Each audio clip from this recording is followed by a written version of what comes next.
अस्सलामुअलैकुम दोस्तों, knowledge hub में भलीकार। दोस्तों, अज हिन वीडियो में मां तव्हांखे ज़मीन जे पाड़ेसरी ग्रह यानी मरीख जे बारे में कुछ दिलचस्प हकीकतूं बयान कंदुमि, जिन सां तव्हांजी ॼाण में इज़ाफ़ो थींदो। निज़ाम शमसीअ में ज़मीन खां पोइ ही ग्रह जिंदगी या जीवत लाइ कारामत ॼाणियो वेंदो आहे, छो त हिन जी बनावट ऐं ज़मीन जी बनावट में काफ़ी हिक जहिड़ायूं आहिनि। असांजी धरती पंहिंजे महवर ॾे 23.5 डिग्री झुकियल आहे, जंहिं करे ज़मीन ते मुंदूं चेंज थींदियूं आहिनि।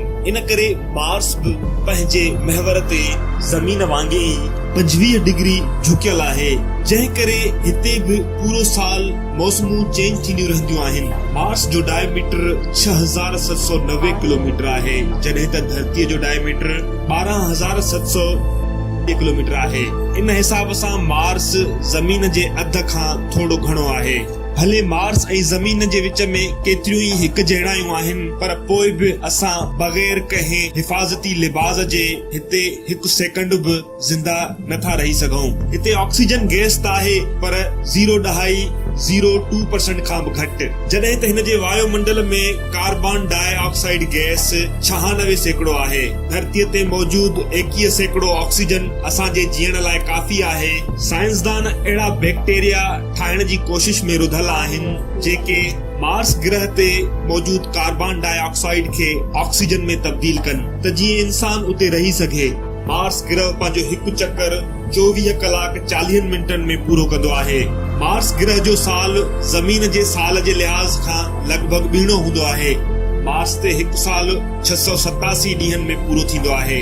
हिन ग्रह ते उॾामंदड़ दुधड़ जा तूफ़ान पूरे निज़ाम शमसीअ में सभ खां ऐं वधीक भयानक थींदा आहिनि, जेके कंहिं इलाइक़े या कंहिं ख़िते में न ईंदा आहिनि, बल्कि पूरे ग्रह खे पंहिंजे लपेटे में वेढ़े छॾींदा आहिनि ऐं महीननि जा महीना लगातार हलंदा आहिनि।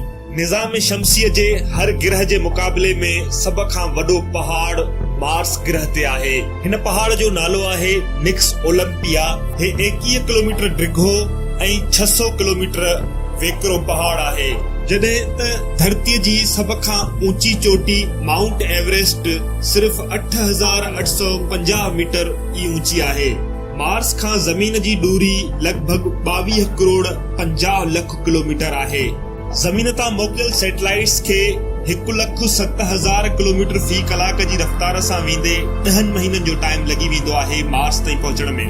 अमेरिका खां पोइ भारत एशिया जो पहिरियों मुल्क आहे जेको मार्स ते पहुतो आहे।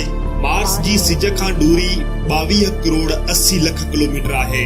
हिते सिज ज़मीन ते नज़र ईंदड़ सिज खां साइज़ में अध ते नज़र ईंदो आहे। निज़ाम शमसीअ में धरतीअ खां अलावा मार्स उहो वाहिद ग्रह आहे जंहिंजे मथां बर्फ ॼमियल आहे।